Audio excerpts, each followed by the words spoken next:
I think the main takeaway is that this COP, which both President Lula of Brazil and the COP30 presidency denominated as a COP of truth and a COP for implementation, turned out to be neither very truthful nor an important advance in terms of the implementation of one of the key promises from 2023, COP28 in Dubai, which was that the nations needed to act to phase out fossil fuels in energy systems.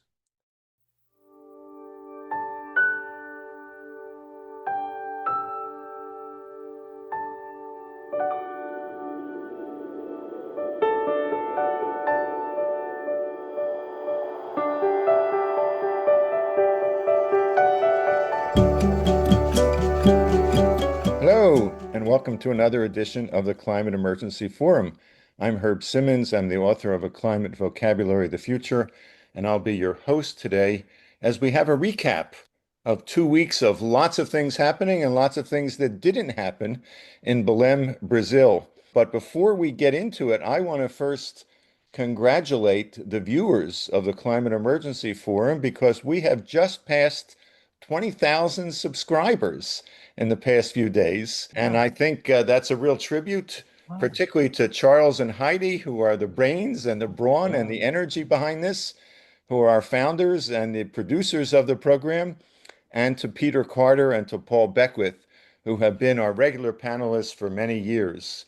We hope to continue going. We hope the climate emergency won't last forever, but we hope we'll be here as long as needed to bring you all the information that we can and that you ask for on the climate emergency. So again, thanks for your loyalty, and let's begin. First, I want to say that this is actually our fifth program on COP30. We had one that was kind of a preview of what was going to happen, and then we had interviews and conversations directly from Belém, Brazil, with Alex Carlin as one program, with Sean Fitzgerald, and with Hugh Hunt and Raya Salter, talking about climate equity and climate justice and other critical issues. So we encourage you to take a look at those programs. And today is our fifth and final program specifically focused on COP30. And at the end of this program, I will present some brief news headlines, so make sure you stay tuned to the very end. And as always, we have our two regular panelists, Paul Beckwith. Paul is a climate systems scientist who lives in Ottawa and who's taught at universities in the Ottawa area and has a very prolific and popular YouTube channel covering every aspect of the climate emergency. And Dr. Peter Carter from British Columbia is a retired medical doctor, and you, Peter, started the Climate Emergency Institute, and you've been an expert reviewer for the IPCC. And we're also delighted to have with us a special guest today as we talk about the COP wrap-up and what happened there, and that's Dan Galpern, who is no stranger to the Climate Emergency Forum. Dan is an environmental and climate attorney, and he's a policy analyst. And since 2011, he has served as the legal and policy advisor to the well-known climate scientist, James Hansen. And many of you, all of you probably know who Jim is. Prior to that, he worked for 20 years as a public interest analyst and advocate for human rights and global security. So Dan, first I wanted to thank you for giving us an advance copy of your upcoming blog post on your website, but which will form the basis for some of the questions and conversation that we have today. Basically, you are writing about your perspective on COP30, which of course is the subject of today's program there, the kind of COP30 wrap-up. So it sounded, one didn't have to read it very closely to see that you were not the biggest fan of what happened there. You were disappointed. I think it's fair to say you expected more.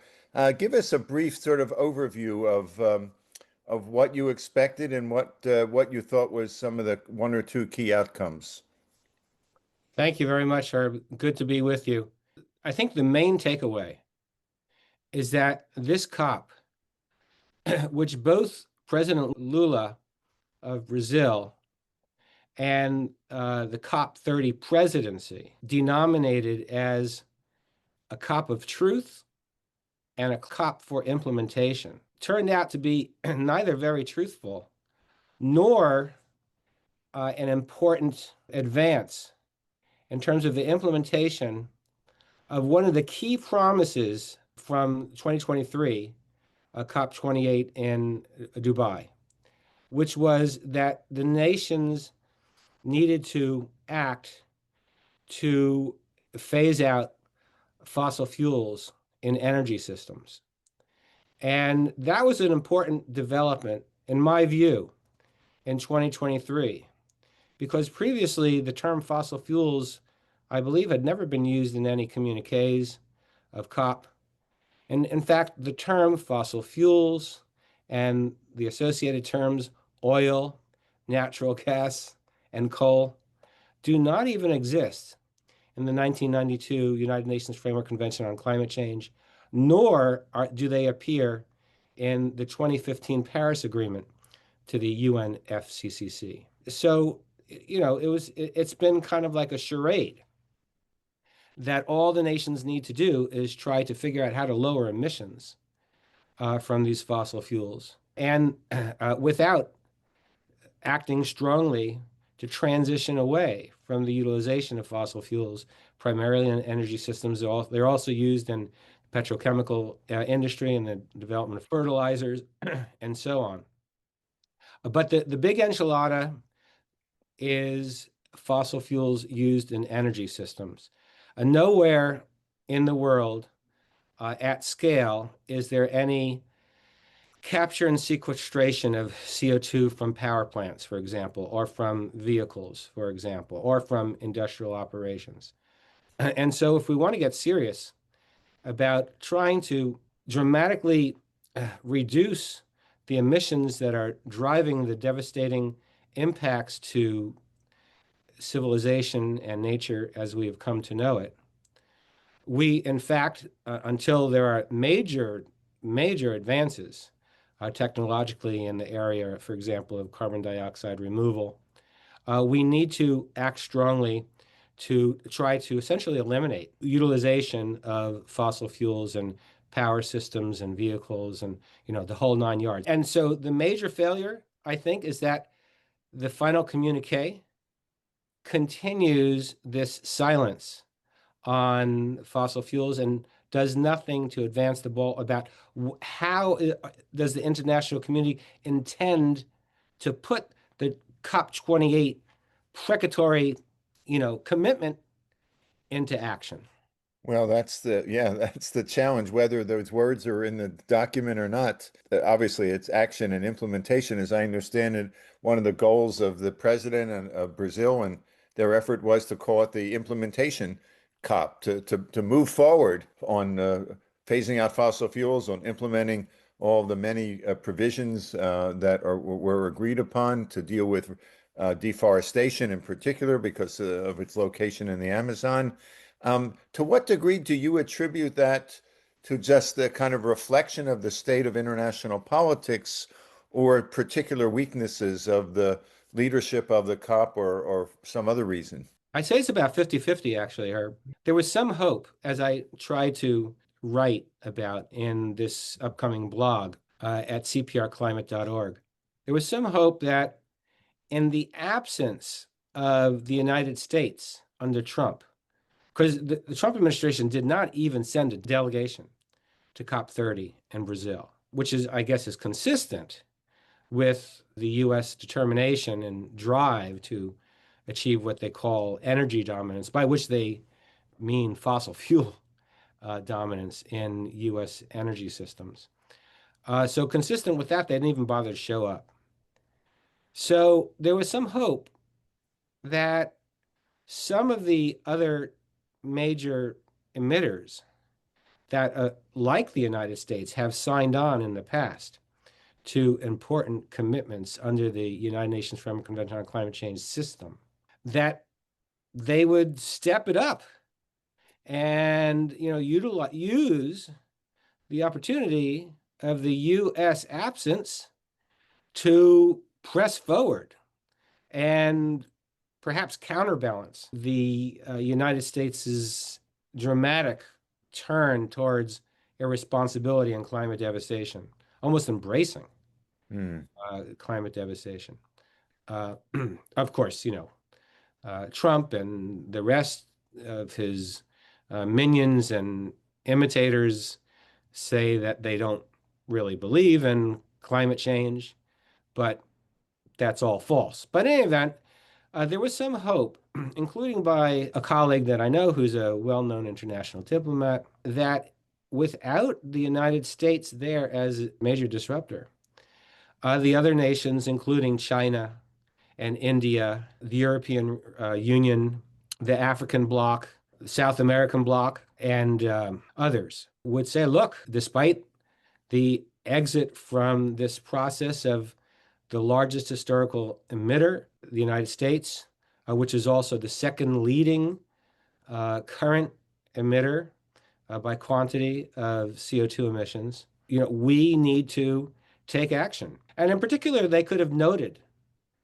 and they did not, they could have noted the recent decision by the International Court of Justice, which stressed that the Paris Agreement and the United Nations Framework Convention on Climate Change, their commitments are now, because of their universal agreement upon entry, a part of international law. And that if a nation were to exit the Paris Agreement, for example, as the United States is planning to do, our exit is not effective yet. It takes a year from announcement. So we're actually still in it for a couple of months, and therefore in violation of it for failing even to come to the Conference of the Parties and to update our nationally determined contribution. Even with the nation's withdrawal, it is still bound to act with vigor to eliminate its emissions, which, as the court also observed, functionally requires a phase out of the utilization of fossil fuels in energy systems, Hmm. which again, as I said, was recognized by all of the signatories at the COP28 in the COP28 final communique in Dubai. I was going to ask you about the International Court of Justice decision because I know you working closely with your colleague, Dr. James Hansen, as I understand it, prepared technical briefs and sent information, correct me if I'm wrong, on behalf of the government of Mauritius. So you were deeply involved in that entire process, as was Dr. Hansen. And it struck me in none of the accounts that I have read of what happened at COP30 did I see that decision mentioned. And I thought for sure, and that was why I was so eager to, one of the questions to ask you, as someone who's both a lawyer who's been involved in international climate law for over a decade and who directly participated in that judgment, why that was not more preeminent in the decision than in the negotiations and in the language. Do you have a sense of that? Actually, I don't. It's almost unfathomable. It's inexplicable. Why did they not bother to mention that? But of course, also, why did the final communique fail to mention any of the major determinations of the sixth assessment report of the IPCC, or any of the most recent developments in the scientific literature, including in particular by James Hansen and his colleagues, that show that there were, if anything, the IPCC projections are vast underestimations of the level of warming that is in the pipeline. Yeah. Well, I Uh, mean, you've anticipated the next question as well that I was going to ask you, which is just that. I mean, we've had a program on the warming on the pipeline paper that Dr. Hansen did and have mentioned it in a number of our, and again, it's just that was exactly my question, and I guess you've given me the answer before I asked the question, which is you don't know either why this critically important science that Dr. Hansen and his colleagues have articulated in peer-reviewed papers, several of them now, isn't on the international, sort of agenda as it should be. It seems like there's a kind of a divorce between the science and the politics that maybe is, wider than ever. You have much more experience in that than I do. So I appreciate your response to what I just said. I think generally what is happening is that there's no nation, no large nation that is assuming the mantle of leadership at the international level.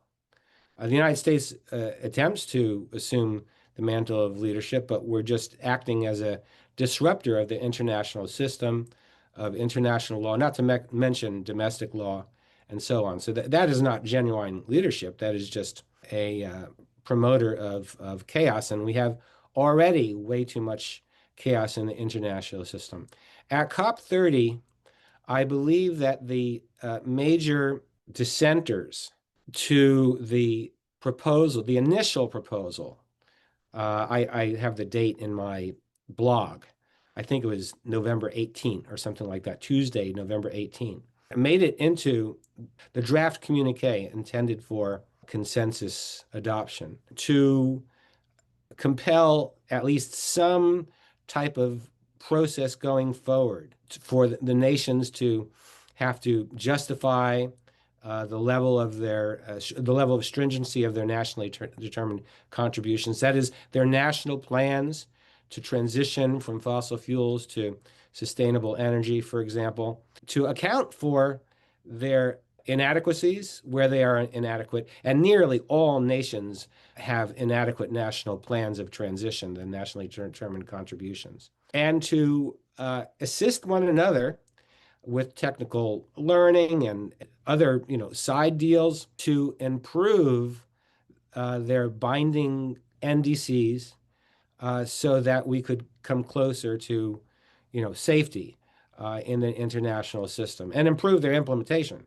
as well. I mean, it's one thing to have wonderful commitments. It's another thing to actually follow through with those commitments. And of course, the UN has the same enforcement power as the Pope, namely, not much except for suasion. Anyhow, I think a number of countries privately and at least one publicly, Saudi Arabia, objected to the emphasis in the initial draft by the Brazilian presidency, the COP30 presidency. I use those interchangeably because this was a COP where the host, Brazil, was also the presidency, had presidency of COP30. So they set the agenda.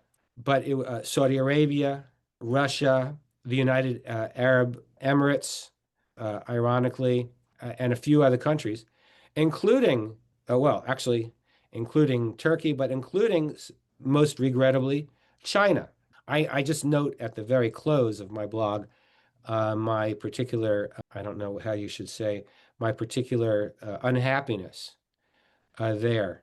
Because China, in terms of the manufacture of green technology, is in fact the world leader, pumping out the majority of electric vehicles, for example, and solar panels, taking leadership positions in a number of other important technologies important to the transition, increasing their investments in nuclear energy technology.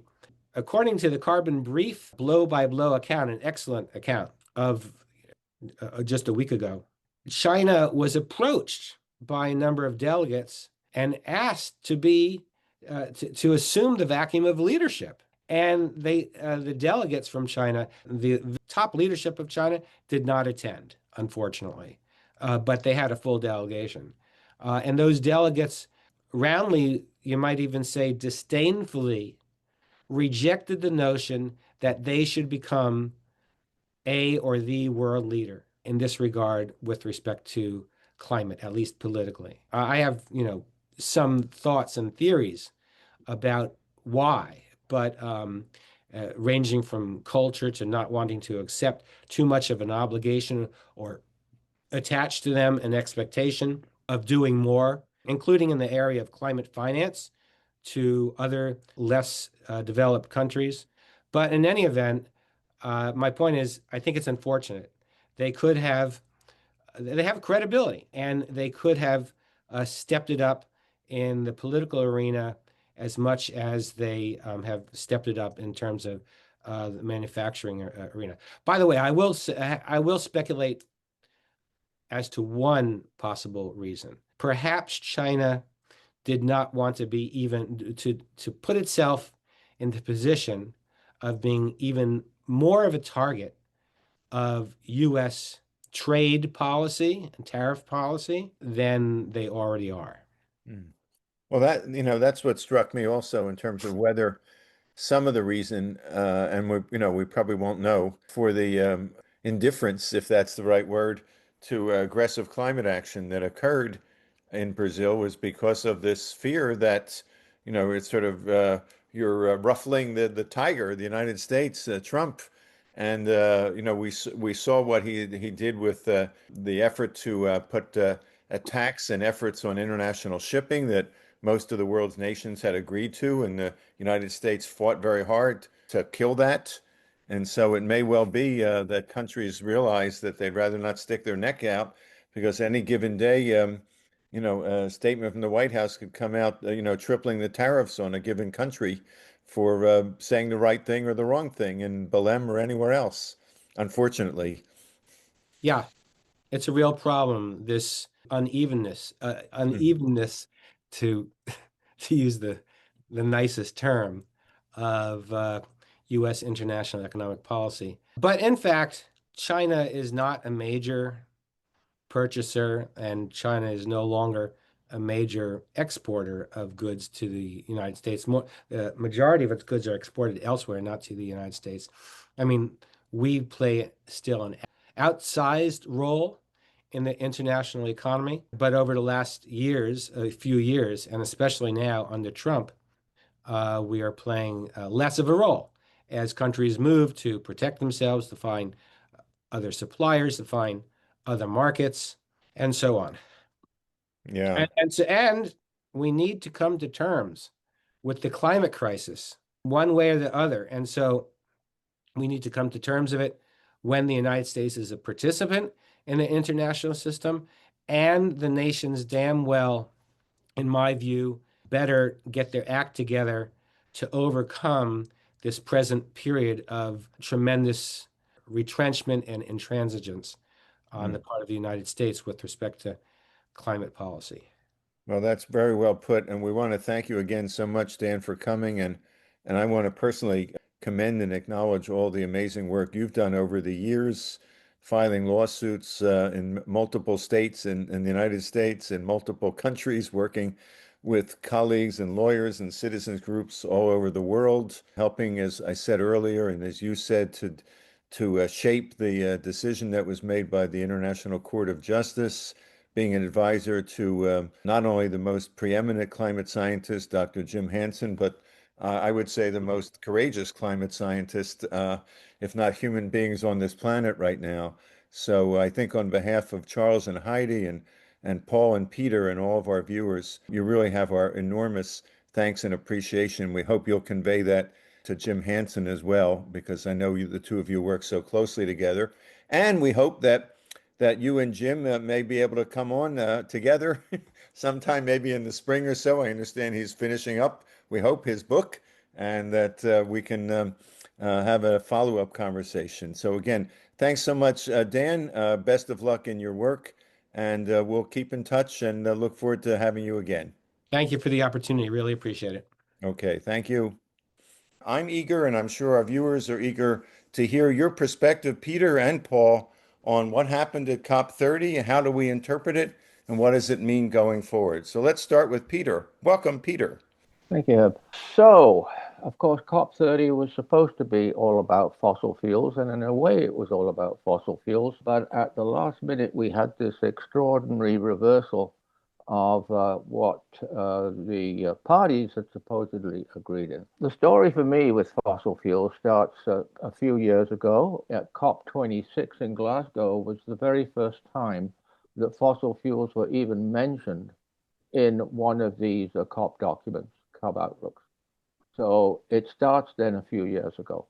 Earlier this year, I was very pleased that there was a personal communication at Berlin several months ago when leading scientists, Bill Hare, etc., other of them, presented formally to the president of COP30, who's a very tall, imposing guy, and he's the Minister of Energy and Environment in Brazil, and he was the president of this COP30. They have a lot of influence, actually, the presidents of the COPs. So the scientists impressed upon them that this COP had to be decisive, and it had to, in the words of the preparation that they made, emissions had to go down 2026, and they had to be reduced by 5% every year following that. So this was presented to the COP30 several months before. The same thing was repeated by other scientists during the COP. So what happened during the COP was that, well, I have to interrupt myself. The next part is COP28, which was in Dubai, so just a couple of years ago. Now, in Dubai, not only were fossil fuels mentioned, but it was agreed, everybody thought it was agreed, it was definitely in the text of the outcome, that the world agreed that we would phase away from fossil fuels in energy. There was a whole lot of other stuff agreed in COP28 regarding fossil fuels, regarding coal, regarding subsidies, regarding low energy. So I thought the COP28 was absolutely amazingly brilliant result. I was very happy about that. So what was supposed to happen with COP30? COP30 was entitled the COP of Truth. That seemed rather strange at the end of the COP, but it was called the Implementation COP. So as I understood it, the COP30 was going to actually implement everything that had been agreed 2 years previously as how we were going to phase away from fossil fuels. Thank you, Peter. And we now have Paul Beckwith. Paul, you've been a veteran of both participating in person and analyzing on many COPs. Give us your take on COP30. I'll talk about some of the pros and cons of COPs. There's been a lot of negative publicity about the climate conferences, these annual climate conferences, for quite a while, with valid points. But I think there's also important pros that result from having these conferences. So, both personally and for, getting people together. As far as, the COP has become unwieldy as the years pass, based like the number of people attending has reached unwieldy levels. I think the maximum was Dubai in the United Arab Emirates, had about 80,000 people attendees. So it's turned into mega events. I mean, this COP in Brazil, in spite of the publicity about expensive room rates and them not having enough facilities to have such a huge conference. The UN claims 56,000 people, but I think that includes people that are registered virtually, and many of those people would have registration virtually and maybe only attend one or two sessions. There's a lot of stress to the host countries, and in particular, Belém wasn't a very good choice, being in the rainforest, not having infrastructure to accommodate lots of people. I think there was something like only accommodation for 16,000 people. So they got cruise ships, in the harbor to take many other people. But then the rates of the accommodation were very expensive. So many countries of the world were priced out and didn't even send proper delegations. They sent maybe a token representative. So this covered maybe about a third of the global countries in the world. So this COP, although the organizers were claiming, yes, we had all the countries, they really only had about 2/3 of the countries of the world and skeleton delegations for the others. There was a lot of negative press about the government cutting down rainforest and making a 4 or 6 lane highway connecting two parts of the city earlier on in the year. For the COP, I mentioned the cruise boats already. They are doing oil drilling in the Amazon. There were some new projects announced just at the mouth of the Amazon for fossil fuel drilling, and so it kind of, all these things are kind of negative aspects of the COP. And the final result that was agreed on by all countries. They couldn't agree to even mention fossil fuels, as Peter mentioned. It's absolutely absurd. So what's the point of the COP in that case? If they can't even agree and put that we produce too many fossil fuels, they have to be phased out. And the number of delegates for Brazil was the highest, of course, being in Brazil. The next highest was the fossil fuel lobbyists, which were about one of every 25 attendee at this COP was supposedly a fossil fuel lobbyist. And when the world is against fossil fuel burning, they have a plan which is outlined quite well in the latest Scientific American. It's the idea the fossil fuel industry plans to pivot to petrochemicals. So when they can no longer burn oil, they'll still extract it and it'll go into the petrochemical industry to greatly expand global plastics, which are ubiquitous. And of course, that's running into problems when the plastics wear down in the environment and then can get so small that they can actually are really detrimental to human health and, in fact, the health of any life on the planet.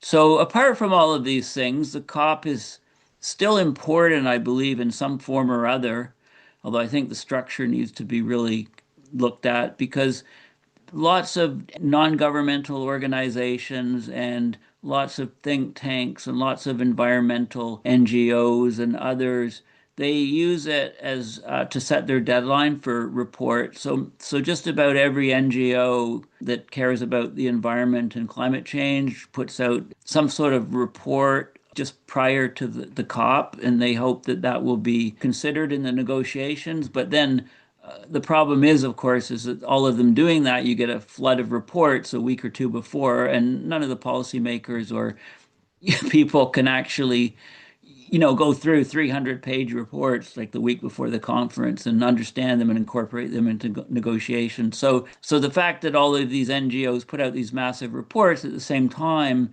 floods the zone, if you like, with information, which then means that less information in any of the reports is incorporated into the negotiations at the COP. But it is important for getting people together.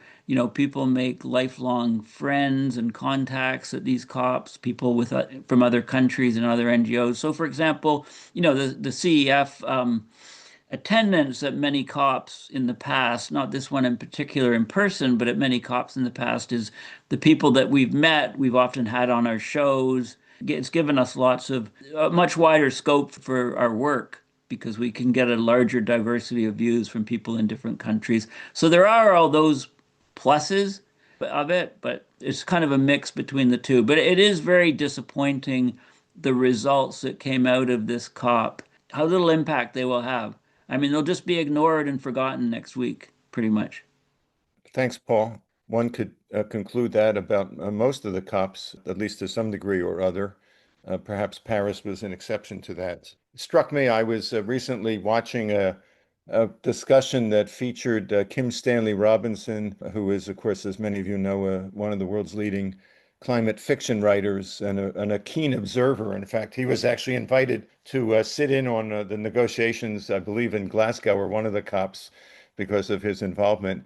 And he had an observation that may seem obvious, but it struck me as an important one, not a happy one, which is he said we can think about COPs the same way you think about the fact that many of us, particularly as we get older, look in the mirror and we may not be thrilled with what we see, but we don't blame the mirror, or at least sometimes we do, but we shouldn't. And he was essentially saying that COPs are a reflection of world geopolitics, and they're not a driver of world geopolitics by and large. And so we can't expect the fossil fuel countries, particularly in this age when the US has become aligned with them, to come to a COP and say, yes, I want to basically eviscerate my future as a fossil fuel producer by signing on to something that will end fossil fuels. I mean, I'm oversimplifying, of course, but I think it's both a structural problem with the COPs, but more fundamentally, it's the way the world works right now, which is no reason for complacency, but I think an important observation, maybe to keep us from getting our hopes up too high each cycle when we think, well, this is the COP that will finally make the difference.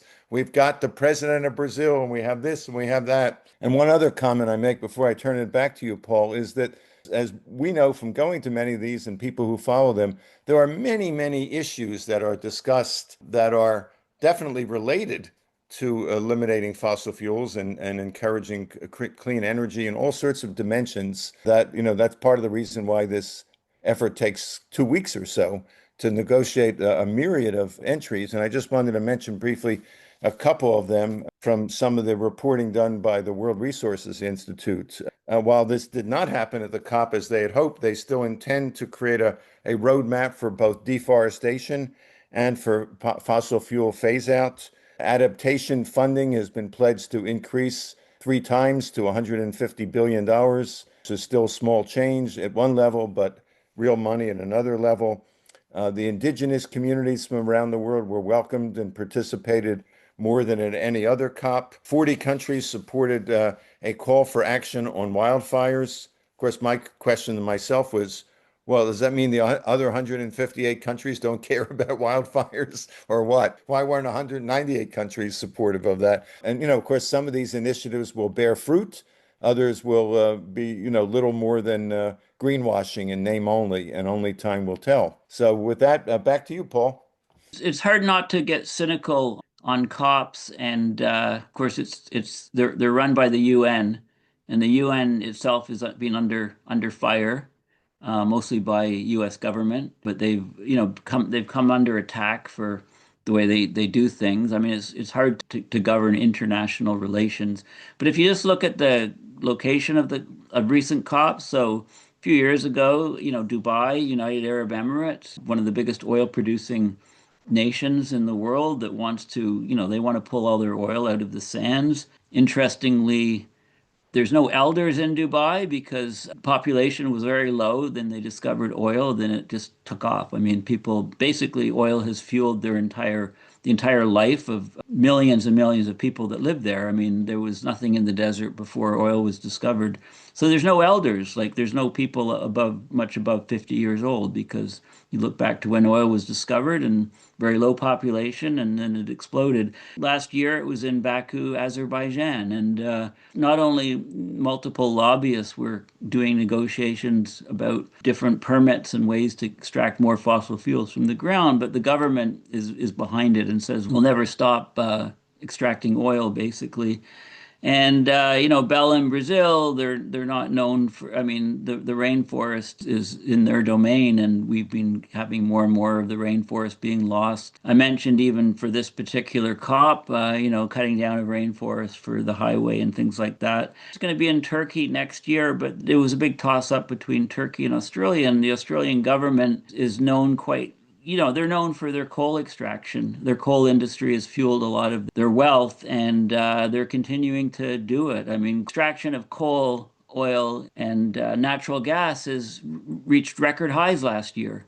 And there's record highs of greenhouse gases into the atmosphere and so on. And they don't even want to mention at this climate conference fossil fuels. So this is a total farce.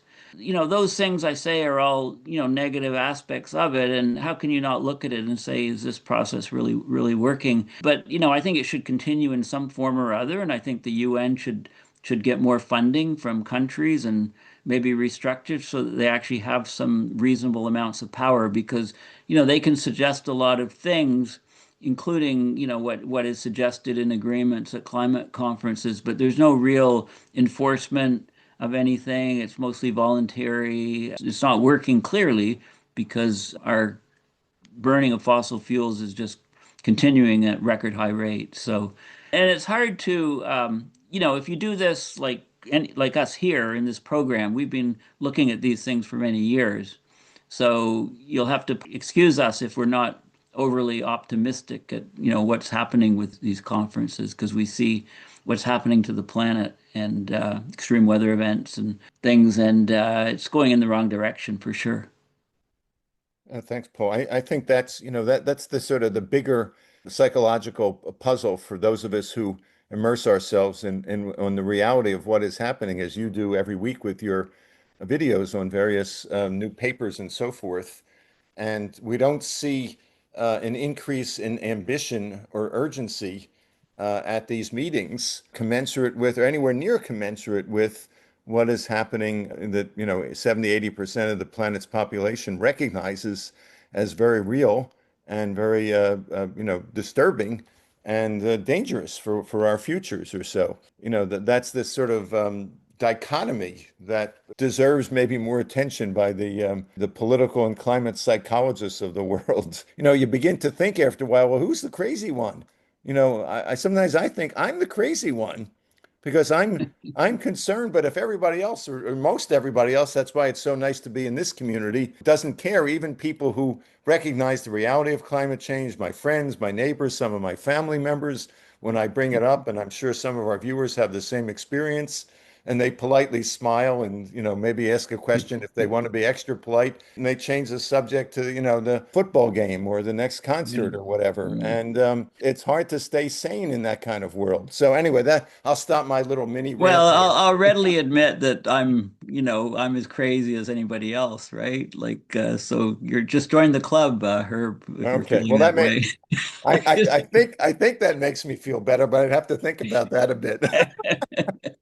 But let me continue on with a few of the initiatives that were discussed and at least some countries agreed on in Belém that again may or may not bear fruit. They may turn out to be little more than words on a piece of paper, but they may have real positive consequences. And some of these, as I understand it, were sort of brand new or relatively new issues that had not been discussed much before. There was an emphasis on worker and community rights. There was actually the development, or at least the proposal to develop a gender action plan to deal with the fact that women generally, particularly in less developed countries, are affected much more than men are for a variety of reasons.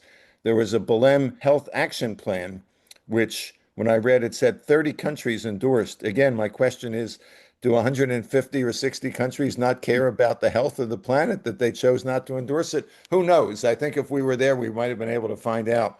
For the first time, they discussed the relationship of climate and trade policy, which was a huge oversight if it hasn't been discussed before, because countries often will export their emissions to other countries, import, goods and services, and these two huge parts of the world system, trade and climate, need to be looked at together. And after 30 years, maybe that's beginning to happen for the first time. There was apparently 14,000 cities, states, and regions throughout the planet that have committed to continuing climate action. Obviously, that'll look differently in every one of those jurisdictions, but they recommitted to climate action. This is particularly important given what my country in the United States is doing, or at least my president is doing, and his administration. We need voices all over the world to push back and say, no, we're still in the game, recognizing how dire it is. There were 185 cities that signed something called Beat the Heat as a way to deal with the heat that's stressing cities and people. South Korea agreed to phase out all coal use in 15 years by 2040, and they're the eighth largest producer of coal. And the last two, or the last one on my long list here, is that there is also an initiative to try to increase efficiency. If we use materials more efficiently and services, presumably emissions could go down or at least not go up quite as much as they otherwise might be. In total, what I've read is there were 480 distinct initiatives. And of course, that means a huge bureaucracy of thousands of bureaucrats and so forth. But lots of stuff is going on. But the bottom line, I think you would agree with me, Paul, the bottom line is we just have to look at temperatures and impacts. The atmosphere doesn't care about any of these things. It only cares about how many greenhouse gases, not just carbon, but methane and others, and nitrous oxide and others are going up in the atmosphere, and what the atmosphere decides to then do. And the atmosphere has decided it doesn't like all that up there, and it's telling us that. Before we wrap up. Exactly. I just wanted to say, there's some absolute absurdities that happen at these COPs, which are not anticipated ahead of time. And I'll just bring a few to mind. So, Sharm el-Sheikh in Egypt, one evening there was a massive sewage break of the pipes that catered to all the people at the conference. And raw sewage started flowing down the streets, and then it would flow down one street and then flow down a cross street. And, people are still walking through the stuff, not realizing what it is. They thought it was just water or something. So that, and then the whole place stank. The absurdities of Belém, Brazil, I think what has to really stand out is the cruise ships at the climate conference, and then also the modifications to the runway to accommodate all the private jets that were flying people in. And then, of course, what capped it all off was a big fire at the climate conference the day before it was supposed to end. So there's always these absurdities that are these metaphors, if you like, for what climate is doing to humanity, and it's manifest at the conferences itself. So. Well said, and I'm glad you continued on after this sewage story because we probably lost a certain number of our viewers when you mentioned that. But I hope most of our viewers are still here as we wrap up. Thank you as always, Paul. Thank you, Dan, for joining us today. Your contributions are really important. Thanks to Peter as well. And let me take a couple minutes with some of the latest news, and then we'll wrap up the program on basically looking back at COP30. It's now in the record books, I guess you might say. So some latest news, and some of these I want to thank Bill McKibben, his newsletter, as one of my sources. Speaking of South Korea, they are opening up a floating solar plant where they have several dozen kind of solar pods in a big water body, and the pods are designed like the flag of Korea. And the picture looks, and I hope we can post a picture of this. The picture looks extremely aesthetically pleasing. It will provide power for over 10,000 households. There's been underneath or not well known materials transition. It may not parallel the energy transition, but materials more and more are being made out of renewable and other kinds of resources that aren't as polluting. It was just announced by one of the major Chinese car manufacturers that they will be making the leather seats in their vehicles out of mushrooms. So they didn't say what variety of mushroom or not. I guess maybe you get your choice of mushroom when you purchase your car. We'll have to see. In a bizarre high-tech, at least bizarre to me, high-tech announcement, a company called Reflect Orbital has announced that they're going to be putting up 4,000 satellites to reflect solar energy from solar panels in space to particular communities that sign up, which will affect the views in the night skies in those communities or so. Some of you may have heard about what's often called balcony solar or plug-in solar, which has taken off in Germany in particular, where literally people go to their local IKEA or Home Depot or whatever the store is, buy a solar panel that's particularly configured, plug it into their power source, put it on their balcony or their backyard, and have some degree of solar energy. I don't know about Canada, but in the United States, the first state to legalize that is Utah. And there are many who believe that that could lead to millions of balcony solar or backyard solar facilities or kind of installations in years to come or so. I hate to end on a negative note, but I think it's fair to say we cannot ignore that someone, probably more than one person, called this past week in the United States the week from environmental hell, because the United States government announced that most of the protections that had been occurring for wetlands for decades have now been gone or significantly weakened. The Endangered Species Act has also been weakened, and an announcement that oil drilling along the west coast of the United States will occur. This is a continuation of it's hard to find words to describe the intentional desecration of everything that helps our environment stay healthy and productive. Let me leave it at that. A mixed bag of news today. Thanks again to Paul. Thanks again to Peter. Thanks again to Dan. If you like this program, I hope you will like it. Please subscribe. Now that we're over 20,000, help us get to 25,000 before too long. We continue today. I think is somewhere around our 265th program. Leave us your comments. Go to our website, theclimateemergencyforum.org, and donate. And as always, we look forward to seeing you next week. Thank you very much. Bye.